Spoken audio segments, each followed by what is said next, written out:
apagado si es posible o vibrador, y no los contestemos, porque la palabra viene a través de la palabra que va a impartir mi hermano Ennerio. Dios le bendiga, hermanos. Adelante.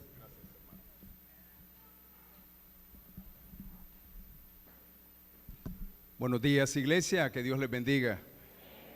Gracias a Dios por darnos la oportunidad de estar aquí con ustedes esta mañana.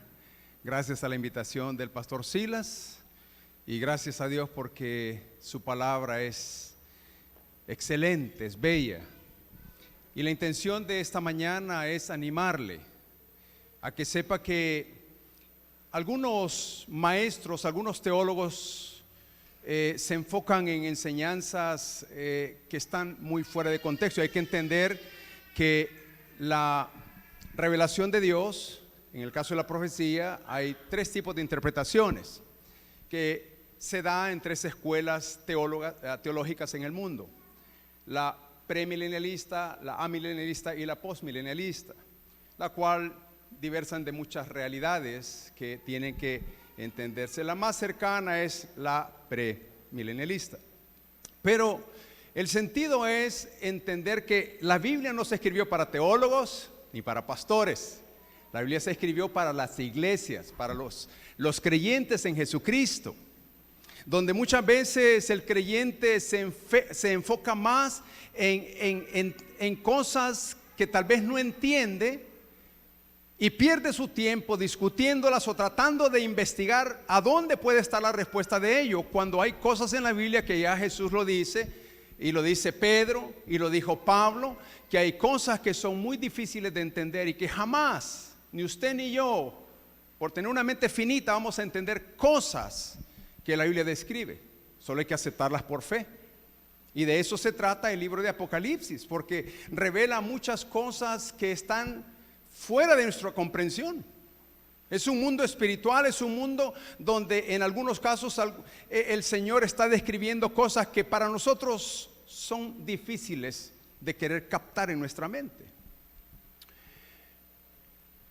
El libro de Apocalipsis tiene buenas noticias para los creyentes, tiene advertencias para los creyentes.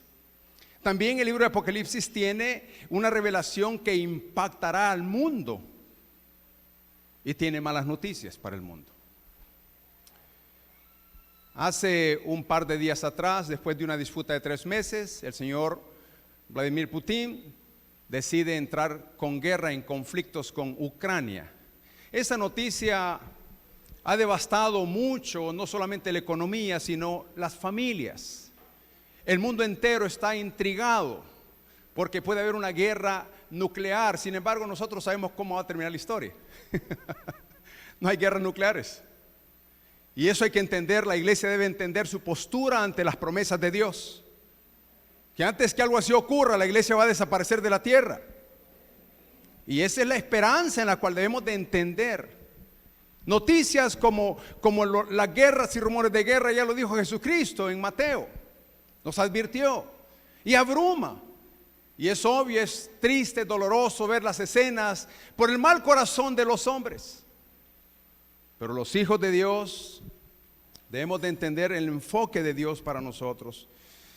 Se dice que el capítulo 20 de Apocalipsis, algunos teólogos de los años al inicio del siglo XX y al final del XIX, no consideraban el capítulo 20 de mucha importancia, porque es el único pasaje en la Biblia donde habla sobre el milenio. Sin embargo, no se trata de una interpretación para nosotros, sino es una advertencia para el mundo, es una advertencia para el hombre que entienda. Y si el hombre no lo quiere entender, pues debe de razonar seriamente su conducta y su fe con Dios. El señor B.L. Word decía de que el pasaje de Apocalipsis 20 no era tan importante porque solo aquí es donde se menciona el milenio. Sin embargo, cuando usted estudia la Biblia, estudia este pasaje, solo en este pasaje aparecen 6 veces la palabra milenio. Entonces Dios quiere decirnos algo.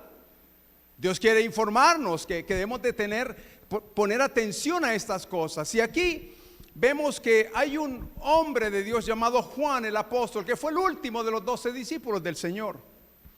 Este libro se escribe a finales del casi el primer siglo, 90, algunos para 94, otros 96 años después de la muerte de Jesucristo, o primer siglo. En este proceso, aquí vamos a ver varias cosas, y como el texto es tan amplio, no me voy a enfocar mucho en todo el texto, solo me voy a enfocar en uno, que es uno de los cuales creo que es llamado a la iglesia a entender por qué debe de poner atención a esto. Sin embargo, vamos a darle un panorama, un vuelo de pájaro, vamos a ver por encima, para entender un poquito por qué Dios está advirtiendo esto. El apóstol Juan ve 5 cosas aquí que son muy importantes a poner atención. La primera, vio un ángel, que está en el versículo 1. La segunda, ve tronos, que está en el capítulo 4.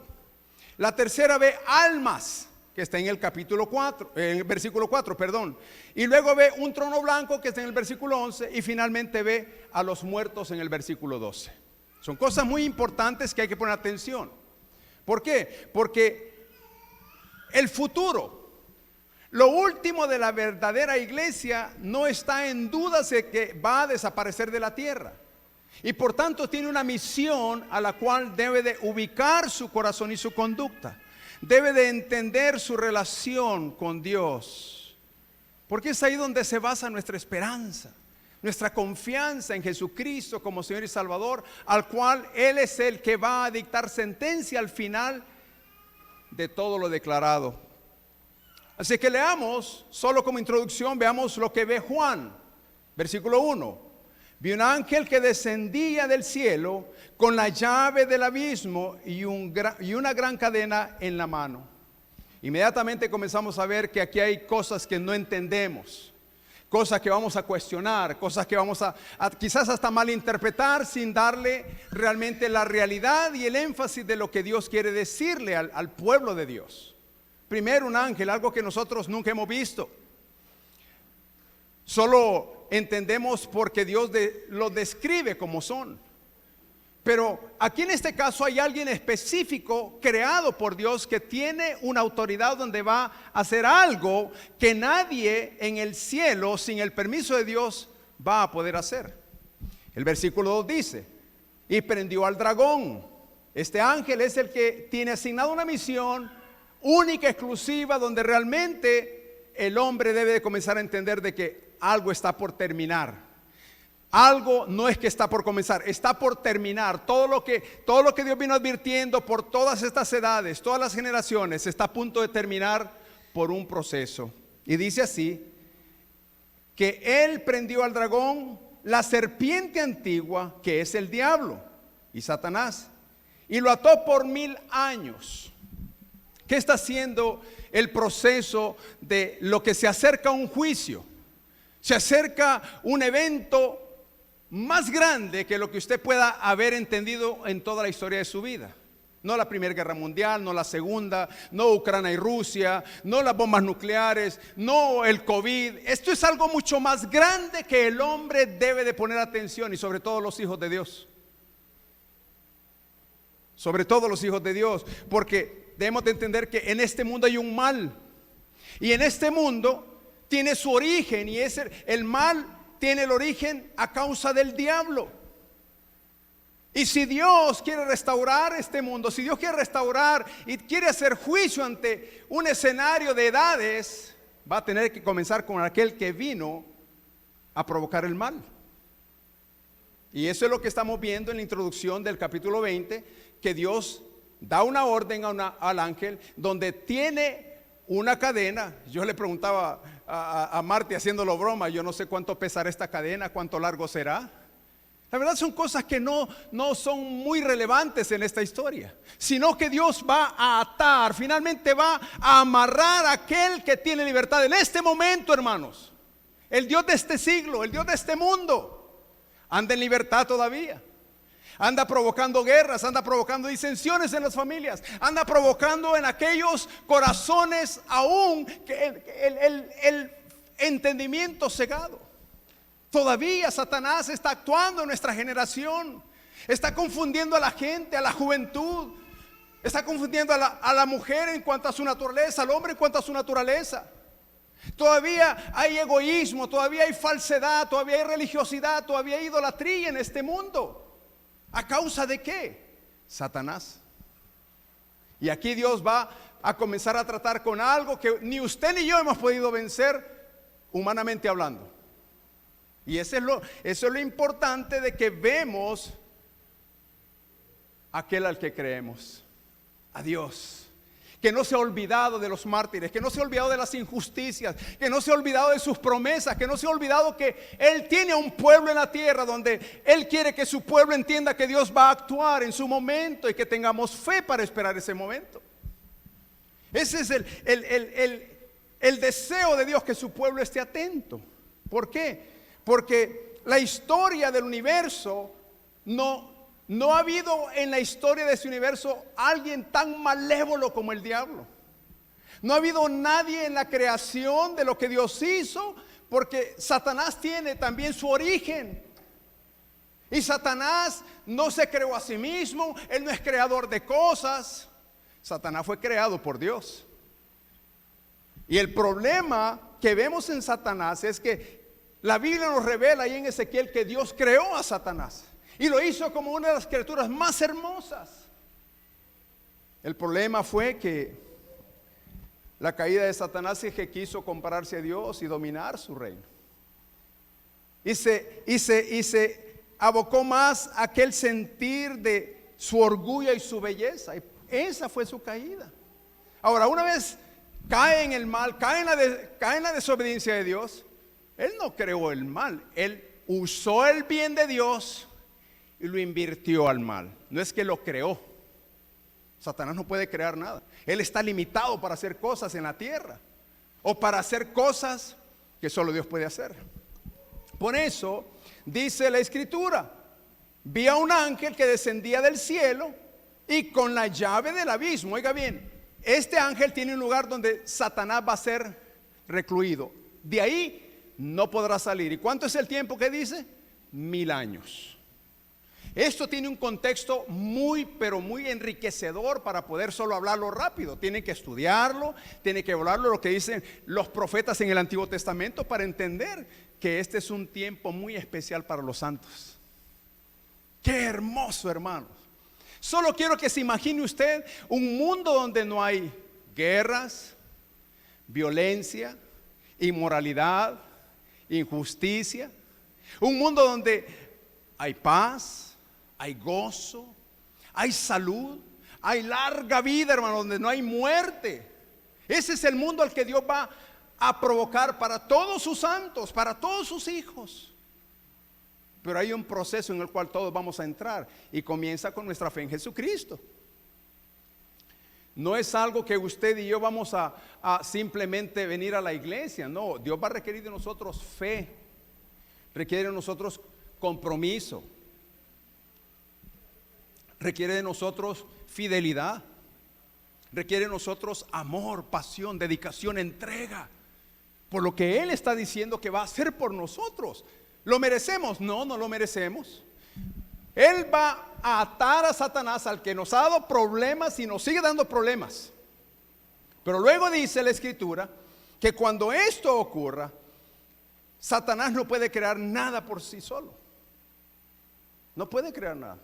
Por eso es que la Escritura dice a través del apóstol Pablo que el Satanás está vencido, está derrotado. Fue derrotado en la cruz cuando Cristo Jesús murió en la cruz y venció la muerte.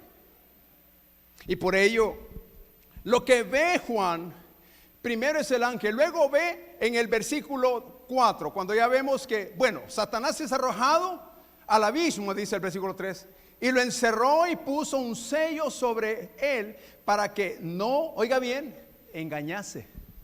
¿Qué está haciendo Satanás ahorita? Engañando, el padre de la mentira. Aún hasta los evangélicos, cuando no entienden la Escritura, son engañados por su perceptividad.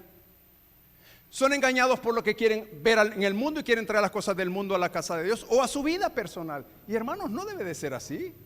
Si estamos comprometidos con Dios, tenemos que ver que Dios para eso nos dio 66 libros para aprender cómo se vive la vida cristiana.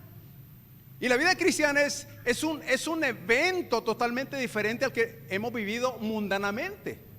Por eso dice el apóstol Pablo, 2 Corintios 5:17, si tú estás en Cristo, tú eres nueva criatura. Ese es el evento que tú debes de estar viendo. ¿Soy el mismo de ayer o he cambiado? ¿Tengo las mismas actitudes o me gustan más las actitudes del mundo o qué? Porque los eventos de Dios van a relacionarse hasta el fin en la eternidad de todo lo que hayamos hecho, aunque esto de lo que voy a hablar más adelante no tiene nada que ver con los creyentes, pero sí, hay otros pasajes en la Biblia, especialmente Apocalipsis, que dice que usted y yo vamos a estar delante de Dios para darle cuentas. ¿Sabe lo que significa darle cuentas a Dios? Es darle honra y gloria. Señor, gracias por tu salvación, gracias por tu misericordia, por tu Espíritu Santo que estuvo conmigo en la tierra, pero también por todo aquello que no hice. Como decía aquí el hermano, ¿verdad? Perdonarnos, Señor, si te fallamos, si leemos la Escritura pero no actuamos en ella, no vivimos en ella. Y la palabra de Dios se vive literal. Se vive con convicciones para entender lo que Dios nos está advirtiendo. Así es que este fue atado porque engañaba. Y note el versículo 4, aquí es donde entramos el proceso de esto que Dios dice. Si vamos a ser gente que vamos a ver un futuro diferente, entendamos, hermanos, que ese futuro tiene que ver con lo que Dios está haciendo, no con lo que nosotros estemos haciendo. Y lo único que tenemos que hacer es unirnos a Dios para encaminarnos a la voluntad del Señor en nuestra vida. Amén. Esta mañana usted debe de pensar: Señor, yo te estoy obedeciendo. ¿Por qué? Porque es obvio que tú sí estás trabajando y hay un plan tuyo, porque tú vas a atar, vas a amarrar, vas a limitar a aquel que ha traído tantos problemas a mi vida, aquel que provoca circunstancias en mi vida que yo ni siquiera tengo la fuerza a veces para enfrentarlas. Entonces debo de ser fiel a lo que estoy entendiendo que Dios está haciendo y está cuidando a su pueblo, porque Él no está cuidando. ¿Se acuerdan aquel pasaje que les leí hace ratos, que vine a hablar sobre Jesucristo camina, se pasea en su iglesia? Eso es real. Él está en medio de su pueblo. Y por ello dice el versículo 4, ¿qué fue lo que vio? Segunda cosa que el apóstol Juan vio: tronos. Interesante cuando vemos esto. Aquí es una palabra plural. Plural es que no es solo uno, son varios. Y más adelante la Biblia describe quiénes son los que están sentados en esos tronos, que son los que van a juzgar al lado de Jesús, que allá en el capítulo 6 también lo menciona, que este pueblo que fue flagelado, que aquí lo describe, es el mismo que se sentará con él para juzgar a las naciones. Pero note lo que dice el versículo 4: y vi tronos y se sentaron sobre ellos los que recibieron facultad de juzgar, y vi las almas de los decapitados por causa de testimonio. Y también dice de Jesús por la palabra de Dios, los que no habían adorado a la bestia ni a su imagen, y que no recibieron la marca en sus frentes ni en sus manos, y vivieron y reinaron con Cristo. Mire el milenial, 1000 años. ¿Están ahí solo ellos o estaremos nosotros? Es una pregunta que Dios responde inmediatamente, ahí vamos a estar todos, los que somos creyentes, hijos de Dios, los que dice Jesucristo en Juan que nos dio el derecho de ser hijos de Dios. Ahí vamos a estar. Ahora, no vamos a ser los que vamos a juzgar, porque los que van a juzgar tienen que ver con el proceso de un pueblo elegido, jueces, gente que murió por testificar, los del primer siglo. Entonces Dios está invitándonos, hermanos, a entender de que hay un propósito en Él para poder evaluar nuestra vida mientras estamos en la tierra, mientras esto acontece. Y hay una eliminación de Satanás, hay una naturaleza de Satanás, pero también hay una naturaleza de los santos. ¿Cómo nacen los hijos de Dios? Ya lo sabemos por la Escritura, Juan 3:16. Porque de tal manera amó Dios al mundo que dio a su Hijo unigénito, para que todo aquel, ahí nace el creyente, todo aquel que crea en Él tenga perdón y salvación.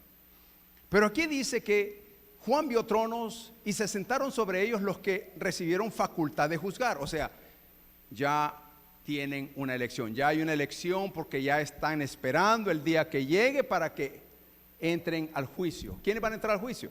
Vamos a ver más adelante. Ahora, vea usted, como dije, hay tanta información aquí que es mentira. Nos pasaríamos mínimo unos 8 a 9 meses solo estudiando este pasaje. Pero estamos dándole un vuelo panorámico para entender qué es lo que Dios está haciendo y qué es lo que ha prometido que va a acontecer. Versículo 5. Pero los otros muertos, no solamente hay un tipo de muertos, hay otros muertos, los que están en Cristo y los que no están en Cristo. Pero los otros muertos no volvieron a vivir, esto es, los que resucitan en la primera resurrección. Estos todavía no es el tiempo para que ellos se levanten. Vea el tiempo de coordinación de Dios. Van a pasar 1000 años. Los que murieron en Cristo son los primeros en resucitar. Estos son los que creyeron en Jesucristo desde la era de que Cristo vino. Y estos resucitarán primero y se pondrán al lado de Jesucristo, al igual que aquellos que están sentados en el trono para juzgar a las naciones por 1000 años. Esa larga vida, hermano. Yo apenas tengo 60, ya no aguanto. Pero 1000 años. Ahora, esto me hizo reflexionar a mí en mi vida personal. Primero me hizo reflexionar, ¿estoy yo listo para esto de verdad en mi vida íntima en el Señor? ¿Estoy yo listo para ubicarme exactamente en ese punto que Dios quiere que yo entienda donde debo de estar, si es que quiero estar allá en esos 1000 años? ¿Estoy bien en mi relación contigo, Señor? ¿Qué tipo de pecados tengo que todavía sigo practicando en mi vida? Por mi cultura, por mis actitudes, por mis derechos según yo como hombre. ¿Qué tipo de pecados estoy todavía practicando? ¿O qué tipo de pecado estoy haciendo cuando no estoy haciendo lo bueno? O sea, es importante evaluarnos. Es importante reflexionar, porque aquí Dios está dando una promesa y está declarando una verdad que le compete a usted y a mí. Pero los otros muertos no volvieron a vivir hasta que se cumplieron los 1000 años. Nosotros estaremos en la primera resurrección, pero hay otros que no. Y también eso me llevó a pensar, y como le decía a mi esposo hoy en la mañana, le decía, no con tristeza, no con llanto, pero sí con dolor espiritual. Le decía, wow, eso me hizo pensar en mis papás, me hizo pensar en mi mamá, en mis hermanos que no creyeron en Jesucristo, eran más religiosos. Y ahí estarán ante estos que todavía no se levantaron en la primera resurrección. En la segunda se levantarán para ser juzgados por no haber creído en Jesucristo. Entonces eso me hizo pensar en mi papá, mi mamá, mi familia. Y reconozco que solo yo soy el único de esa familia Nerio que creyó en Jesucristo. Eso es impresionante, saber que en algún momento mi papá va a ser juzgado por no haber creído en Jesucristo, aquel que me engendró en esta tierra. Piense en sus seres queridos, que todavía los tiene, que no son creyentes. Piense en usted también, cuán serio usted es en la condición que tiene con Dios. Porque aquí hay algo que es devastador. Y sigamos leyendo. Pero los otros muertos no volvieron a vivir hasta que se cumplieron los 1000 años. Esta es la primera resurrección. Los que primero resucitaron, los otros no. Bienaventurado, oiga bien la bendición de Dios. Bienaventurado el santo, ese es usted y yo que decimos que creemos en Jesucristo como Señor y Salvador personal. El que tiene parte en la primera resurrección. La segunda muerte, hermanos, no tiene potestad sobre estos. La segunda muerte es la muerte, separación eterna de Dios. Ahorita están muertos, murieron sin Cristo y siguen sin Cristo. Cuando se levanten en el día del Señor, como lo dice más adelante la Escritura, no hay otra oportunidad, no hay chance. No hay manera de reinvertir o retroceder el tiempo para decir, no, yo quiero creer en Cristo. No hay. Este es el único tiempo de vida que tenemos. Y por eso la iglesia, los hermanos en Cristo, los hijos de Dios, deben de entender la importancia de su misión para predicar el Evangelio. Yo no sé usted, hermano, pero ahorita yo estoy pensando, así a vuelo de pájaro, tratando de movilizarme ya cuando veo los eventos del mundo. ¿Cuánta gente está muriendo sin Cristo? Por el COVID, por las guerras, por los asesinatos. Solo la semana pasada estuve en Guatemala. Contabilicé 18 muertes diarias en Guatemala, diarias. Estuve por casi 10 días. Eso significa que en 10 días murieron casi 100 personas. Y El Salvador no es diferente. Entonces, cuando pensemos en esto, no solo veamos el texto como algo que impresionante, no, pensemos en nuestra vida. Reflexionemos en quién somos, reflexionemos en quién decimos ser y de verdad reconozcamos si estamos obedeciendo a Dios o no. Porque de lo contrario es como solo subirse a una rueda. Yo no sé si usted cuando era chiquito o cuando ahora ya grande usted, cuando viene la feria de agosto, usted solo paga por subirse un ratito en la rueda. Y ahí se suben, paga $1 o paga 50 centavos. Antes uno se subía en el avioncito, se subía en aquellas voladoras y uno pagaba 10 o 15 centavos. Y ahí le daban la vuelta y uno se divertía. Y luego que terminaba, se tenía que bajar. La vida del cristiano a veces es así. Solo vienen por emoción. Solo vienen por los beneficios de Dios, porque quieren que Dios los bendiga, que Dios les dé salud, que Dios los prospere. Pero el ser cristiano es más que eso. Y por eso, amados hermanos, les animo a que vean que este pasaje revela cosas que debemos de reflexionar en nuestra vida. Poner en práctica para animar a otros. De hecho, póngase en pie ahorita, hermano, póngase en pie. Póngase en pie, por favor. Mire, como tiene mascarilla, tiene libertad. Abrace al que está a la par suya y dígale: gracias por ser mi hermano, dígale. Gracias, dígale. Gracias, dígale. Gracias por esa santidad.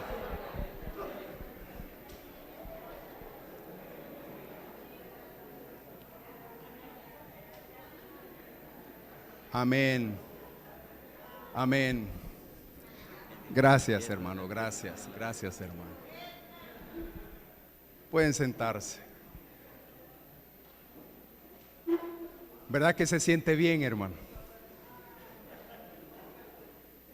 ¿Verdad que se siente bien?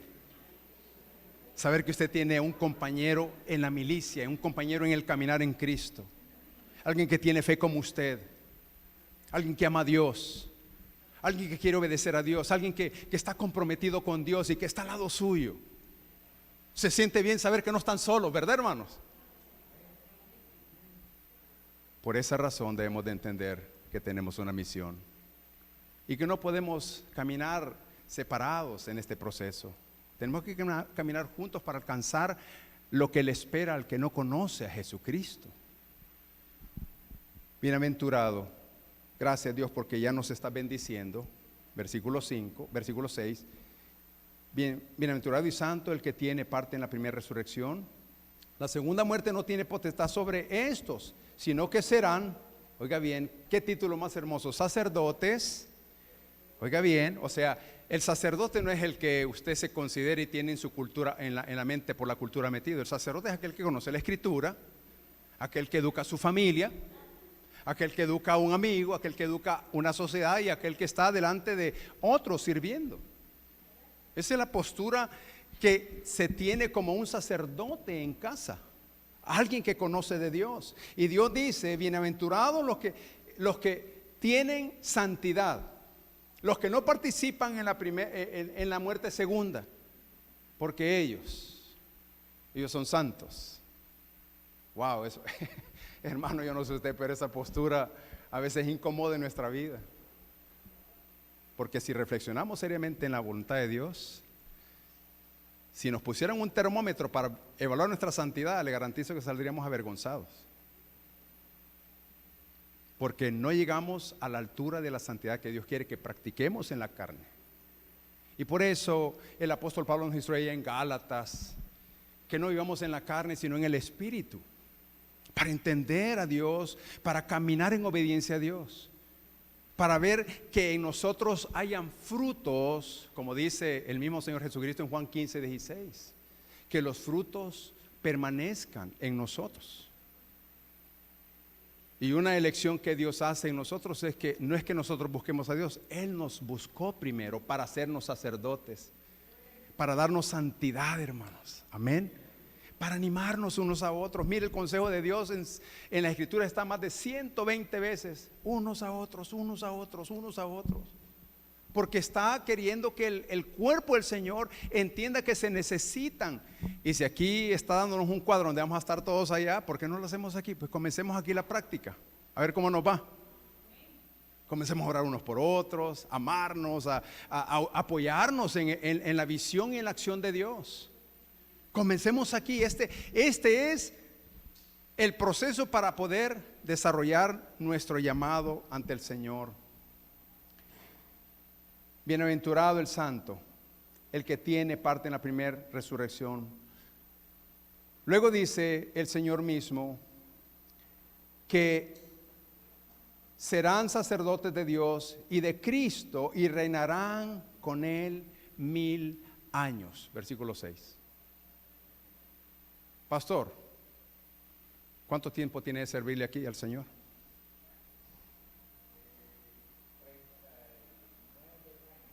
O sea que si usted se fuera y si el Señor no llevara ahorita, a usted le faltarían unos 970 años, digamos, para servirle al Señor. 1000 años, donde usted allá no va a tener que inventar ministerio. ¿Qué hago, qué no hago? Si voy allá ya no va a haber evangelismo. Aquí sí hay evangelismo. Y no lo hacemos, dice el hermano. Por eso, tal vez, hay que entender esto. Las edades son diferentes y desafiantes, pero eso no quiere decir que no vamos a comprometernos con Dios. Si yo trabajo, bueno, Señor, voy a orar porque Dios me dé tiempo para hacer tu voluntad. Si no puedo evangelizar con mis hermanos, pues voy a evangelizar en mi empresa, en mi trabajo, en mi escuela, y el fin de semana me lo voy a traer a la iglesia. Ese es evangelismo. Hay que entender que Dios, a través de la Escritura, nos está desafiando a entender que la vida no es solamente venir a la iglesia, es una tarea ardua. Si Él está trabajando ya para esto, ya no lo enseñó cómo va a ser el asunto, ¿cómo se ve usted ya estando allá? ¿Me explico, hermanos? ¿Cómo está usted razonando el consejo de Dios para que usted lo practique en la tierra? ¿Y cómo usted se está preparando para llegar a la presencia de Dios? Por ello, bendecidos son los creyentes, bienaventurado el santo que tiene parte en la primera resurrección. La segunda no tiene control de la muerte, sino que serán sacerdotes y reinarán con Cristo por 1000 años. Wow. A mí me queda muy cortito el pensamiento para querer entender esto. Pero me emociona, me apasiona y me quebranta. Porque hay tanta gente muriéndose sin Cristo y la iglesia fríamente calculada no hace nada. Y le digo esto porque me paseo en muchas iglesias bautistas, centroamericanas, asambleas de... y es lo mismo, el mismo escenario. La iglesia solo está ahí, los miembros están ahí solo por llegar a la iglesia. No entienden su vida con Dios, no tienen una relación personal con Dios. No han logrado pasar esa fase religiosa para tener una fase relacional con Dios. Y qué triste es. Decía el señor Wiersbe, un teólogo del siglo XIX, que en el reino de Dios habrá muchas sorpresas. ¿Sabe lo que es una sorpresa? Cuando usted, antes vendían sorpresas, ¿se acuerdan ustedes, hermanos o hermanas? Si usted iba a la tienda y compraba sorpresas de 5 centavos y a veces le salía soldaditos, dulces o un carrito, una muñequita o algo, y usted era un paquetito así, y usted lo compraba y sorpresa, y uno se ponía alegre. Para los cristianos que no son productivos, van a haber sorpresas en el reino de los cielos. Y no lo digo yo, lo dice la Escritura. Por eso la palabra de Dios nos anima, nos fortalece a enfocarnos en Dios. Lo demás, usted lo va a observar, pero solo quiero enfocarme en los últimos minutos. Vaya al versículo 15, por favor. Como dije, hay mucho que decir sobre este tema. Y ya creo que puse la base, yo creo que ya puse lo principal. Porque aquí hay una tragedia. La tragedia más grande de la humanidad en la historia. Y la tragedia más grande es, hermanos, según el versículo 15, después de que ya el Señor juzgó a todos, después que el Señor está enfrente de aquellos que no son creyentes, dice, y el que no se halló inscrito en el libro de la vida. ¿Qué? El que no se halló inscrito, el que no está en el libro, literalmente, créaselo a Dios. Si su nombre no está en el libro de la vida por no creer en Jesucristo, hoy es un buen día para que usted considere razones si cree o no en Cristo Jesús como Señor y Salvador.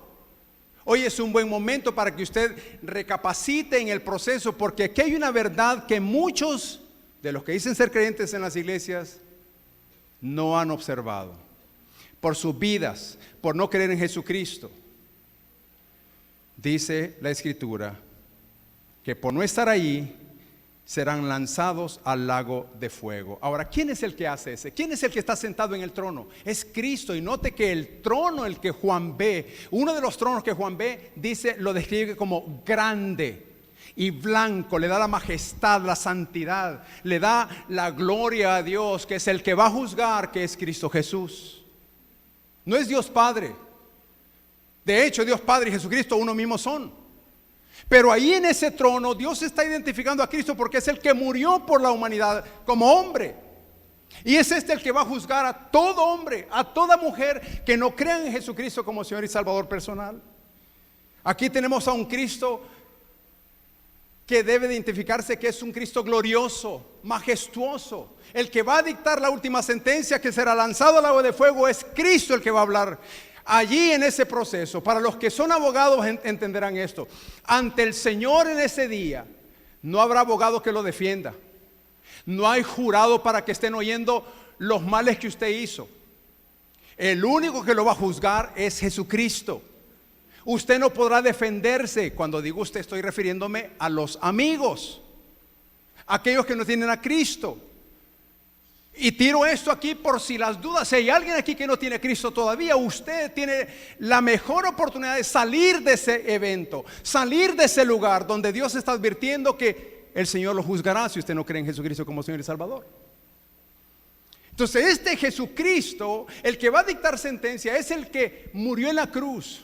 Es el Cristo deidificado, es el Cristo glorificado, es el Cristo poderoso, es el Cristo misericordioso, es el Cristo que te ama, es el Cristo que revela su verdad en amor para que la gente no se pierda, porque ese es el corazón de Dios. No quiere que ninguno se pierda, mas todos vengan al arrepentimiento, dice.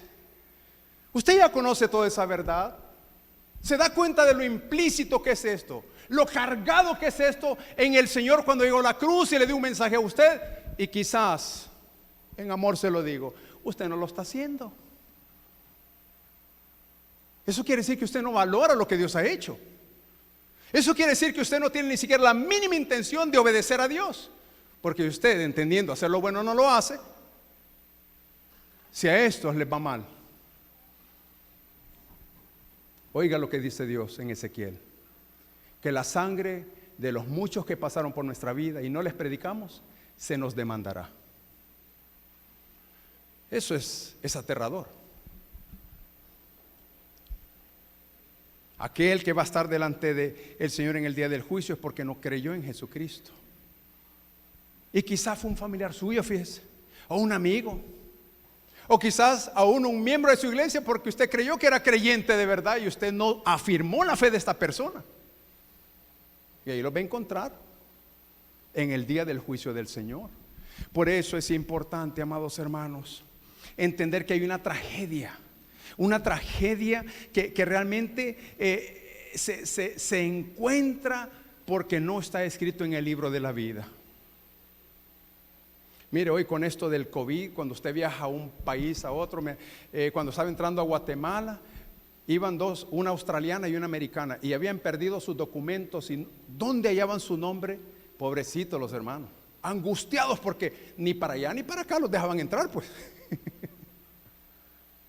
En el reino de los cielos, el que no está en el libro de la vida no entrará al reino de Dios.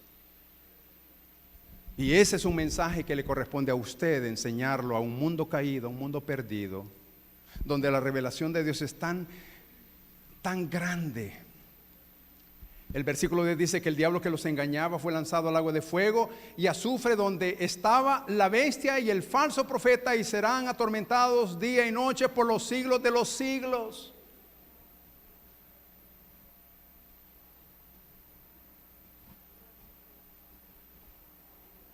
Yo pasé en una prisión en Estados Unidos. No me atormentaron físicamente, pero sí emocionalmente, todos los días.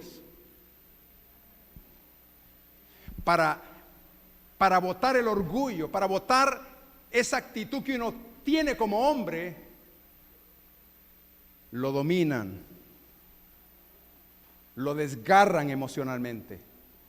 Aquí en este proceso no se compara nada a lo que el hombre puede experimentar en la tierra. Me tiraron a un calabozo y después 6 años, pero aquí nadie va a poder salir. Yo salí después de 6 años, pero aquí en esta condenación nadie podrá salir. Ahora, le recalco esto para que entienda la importancia de lo que Dios quiere que usted entienda. Que usted debe de predicar el evangelio.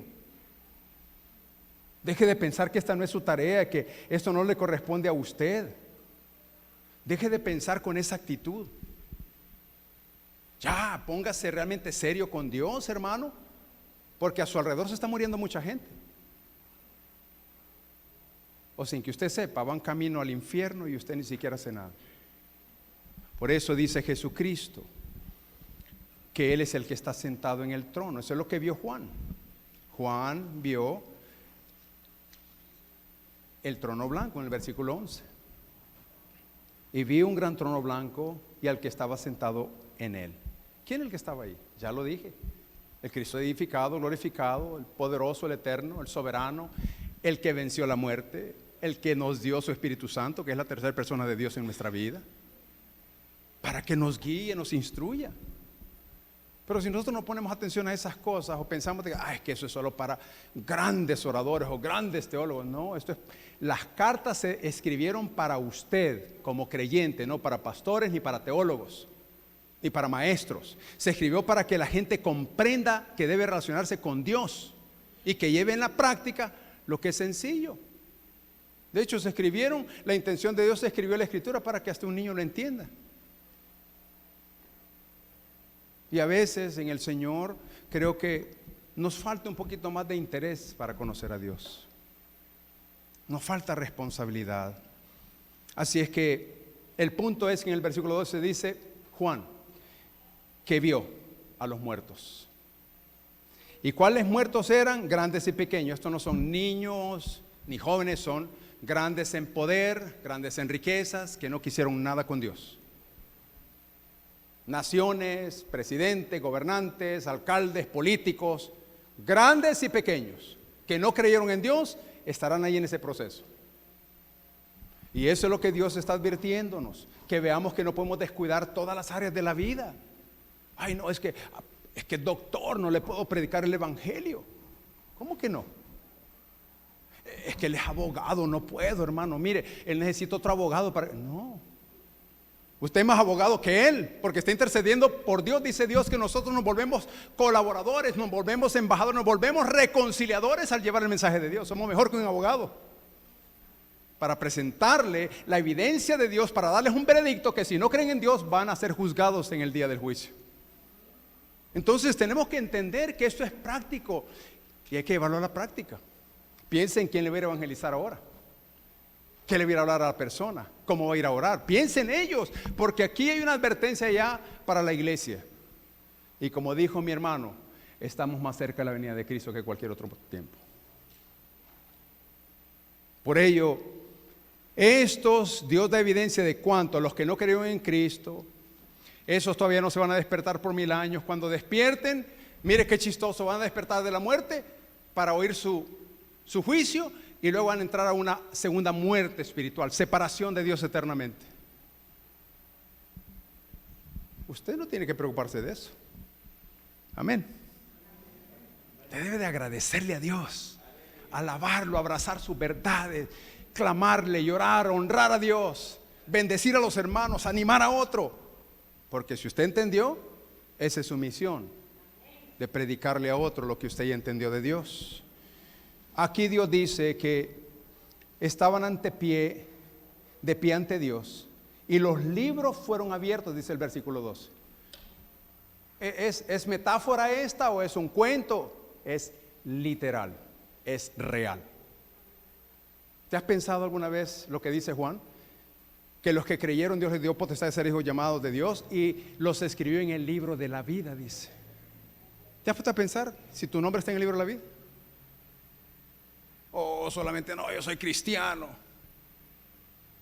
Valore lo que usted entiende de Dios. Y si no lo ha visto todavía, busque ayuda, hermano, porque de lo contrario usted corre el riesgo de ser una persona que no conoce quién es Dios para usted, que no conoce las advertencias y también que no conoce las bendiciones de Dios. Por ello dice Dios en este versículo, y los libros fueron abiertos y otro libro, o sea, un momento,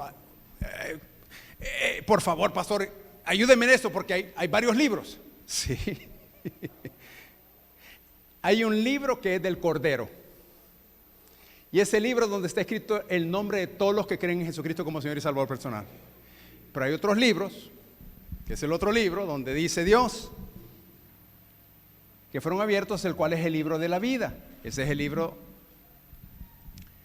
Y el otro, ya terminamos, unos 3 minutos más. Y el otro dice, fueron abiertos y otro libro fue abierto, el cual es el libro de la vida. Y fueron juzgados los muertos por las cosas que estaban escritas en los libros. Según, ¿qué dice ahí? ¿Qué son obras, hermano? Actitudes, conductas, prácticas. Agréguele todos los derivados, su conducta, su desobediencia. Ahora, eso es para los inconversos, pero en otro pasaje dice lo mismo Dios, que vamos a darle cuentas a Dios por todo lo que hicimos. Hermano, todo lo que hicimos. Eso me llevó a reflexionar otra vez cuando leí este pasaje en mi vida, escanear, Espíritu Santo, revélame lo que no estoy haciendo, perdóname, como dijo nuestro hermano aquí, perdónanos, Señor, porque esa debe ser la actitud de nosotros como creyentes. Perdóname, Señor, ahora entendí, Señor, perdóname. Mire, esta semana estuve en Guatemala con pastores, y muchos llegaban así, mire, ante el maestro americano y su servidor, que era el traductor, y ya me dice, hermano, qué pena, no he entendido esto, tantos años de ministerio y no he practicado esta verdad en mi vida. Ahora, yo me puse a pensar en esto, porque no es primera vez que lo oigo de gente que no tienen un llamado y no se preparan. Si estos están así, ¿cómo estarán los de la iglesia? Y entre ellos, la mayoría, hay personas que no conocen. Por ello dice que en ese proceso no hay nada que nos pueda ocultar de Dios. Porque Dios es omnisciente, es omnipresente, está aquí, está allá, conoce todo pensamiento. Y aquí en el siguiente versículo es un versículo revelador que dice que, oiga bien, dice, ni el mar, porque el mar entregó los muertos que habían en él, y la muerte y el Hades. 3 lugares donde hay muerte.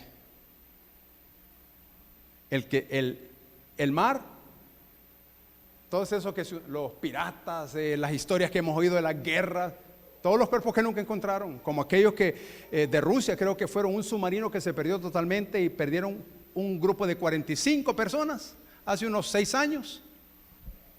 No los encontraron. Esos son los que Dios va a traer a la vida. La muerte sostiene almas inconversas, y a ellas Dios le está diciendo que a la muerte le va a demandar que le devuelvan las almas. Y al final usted va a ver que el Hades, la muerte y las almas son lanzadas al lago de fuego. No habrá más muerte, no habrá más Hades, no habrá nadie más que vaya a condenación, hermanos. Amén. Porque Dios es bueno, porque su misericordia quiere hacernos ver que sí viene un juicio para los que no creen, pero para sus hijos no vamos a estar ahí, no vamos a pasar ese evento. Pero no seamos de oídos sordos, porque la advertencia es para nosotros, que hay gente que sin que sepa van a llegar a condenación, a morir, y sin Cristo Jesús. Y ahora que nosotros tenemos esta belleza de la verdad de Dios, que nos la reveló, nos iluminó, nos dio el Espíritu Santo para que podamos hablar en nombre de Dios, nos llamó embajadores, nos llamó reconciliadores, tenemos que ir a decirle a la gente, pues. Si no, solo quedó una historia en la página y no fue una realidad en nuestra vida. Así que recuerde que lo terrible aquí es la condenación eterna. Y esa condenación será la peor tragedia que le puede pasar a alguien al ser condenado al infierno.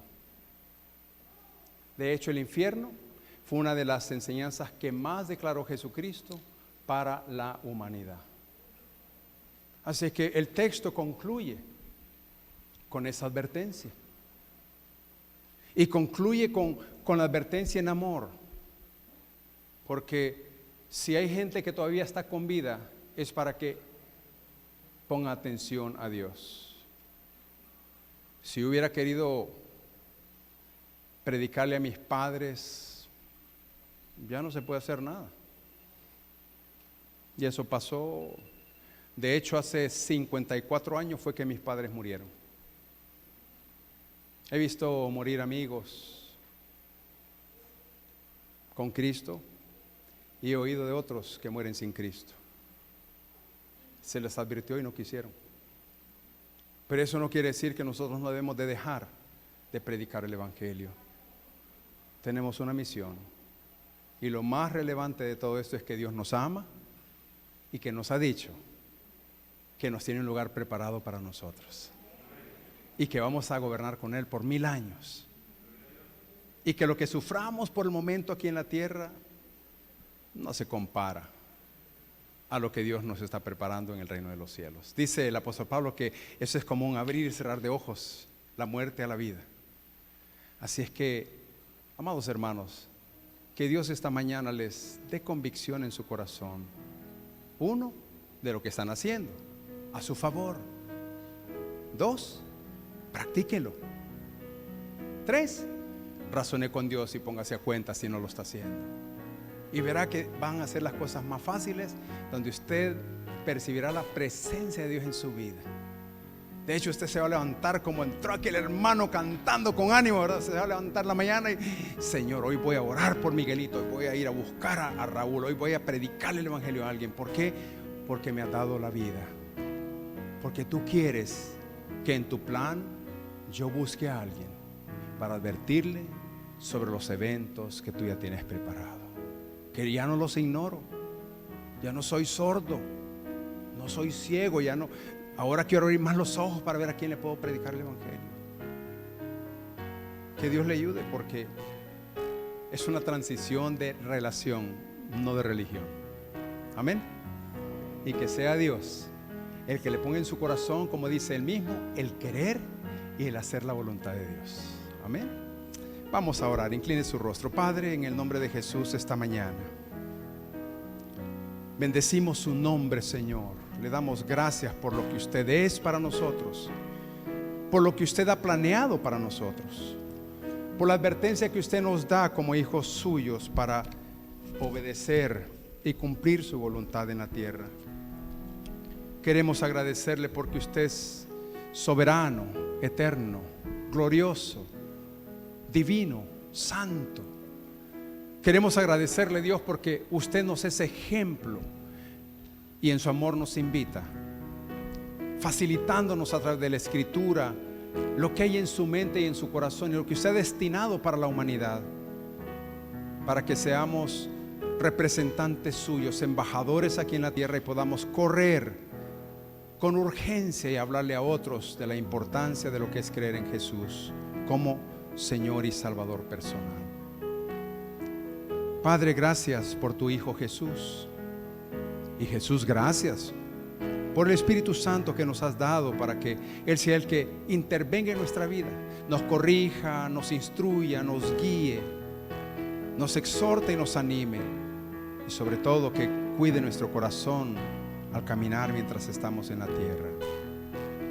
Padre, esta mañana, yo no sé, pero usted lo sabe, usted es omnisciente, usted es conocedor, como ya lo dice la Escritura, que aún nadie se puede ocultar, hasta los muertos que están en el mar, Señor, se levantarán para darle cuenta. Si usted sabe cada uno de estas actividades que ha programado para la vida después de esta. Así que sé que hay alguien, Señor, que no le conoce a usted como Señor de sus vidas o Salvador de su alma. Señor Jesús, esta mañana es un momento donde usted declara que usted los ama, que usted tiene un plan para ellos, que usted quiere perdonarlos, salvar sus almas y darles vida eterna. Amado hermano, ore por esos que usted sabe que no tienen a Cristo en este momento. Algún familiar, algún amigo, ore, póngaselo a Dios en sus manos, pero también tome usted el control del mensaje que Dios le da para que predique el evangelio a otros. Mientras usted lo hace, yo quiero hacer un llamado a aquellos que tal vez nos están viendo a través de las redes sociales, a que se pongan a cuentas con Dios. Y si aquí en este templo esta mañana hay alguien que no tiene la certeza, no está seguro si tiene a Cristo o no, esta mañana usted puede recibir a Cristo, como dice la palabra. Crea en su corazón y confiese con su boca que Jesús es el Señor, y esto le dará salvación, le dará a usted una reconciliación con Dios. Por tal razón yo le pido que usted repita conmigo esta frase en fe. Esto está entre usted y Dios. Hágalo con fe y diga: Señor Jesús, esta mañana reconozco ser un pecador o una pecadora. Creo que tú moriste por mí y confieso con mi boca que tu sangre fue derramada para perdonar mis pecados hoy. Creo en mi corazón y confieso con mi boca que moriste en la cruz y te pusieron en una sepultura donde 3 días después creo en mi corazón y confieso con mi boca que Dios Padre te levantó de entre los muertos. Gracias, Jesús, porque venciste la muerte para darme a mí esperanza, confianza de que también yo, poniendo mi fe en ti, venceré a la muerte. Así que, Señor, gracias. Ahora te pido que perdones mis pecados, que me ayudes a ser la persona que tú quieres que yo sea, y que cumplas en mí tu voluntad, Señor. Ven a mi vida como el Señor de la vida que me prestas y el Salvador del alma que me has dado, para que cuando pase de esta vida, pase a tu presencia, a la vida eterna. Todo esto lo he creído en fe y lo declaro en el nombre de Jesús, mi Señor y mi Salvador. Amén. Siga orando. Padre, bendiga a su iglesia. Que su iglesia sea movida, Señor. Que se animen en el propósito de que ellos han sido llamados a ser santos, sacerdotes. Que en un proceso de tiempo, usted, Señor, los ha llamado a que gobiernen, a que reinen con usted en un proceso, donde estarán, Señor, con usted por el resto de la eternidad. Todos los que hemos creído en Jesucristo como Señor y Salvador personal. Que eso nos anime a entender la importancia de seguir predicando el evangelio a aquellos que no conocen, porque ellos están, Señor, ya condenados a una separación eterna. Padre, bendiga a su iglesia, despierte esa intención en el espíritu, avive el corazón y que lleven un mensaje de esperanza y de confianza a otros. Gracias, Señor, por su palabra, en el nombre de Jesús. Decimos todos, amén.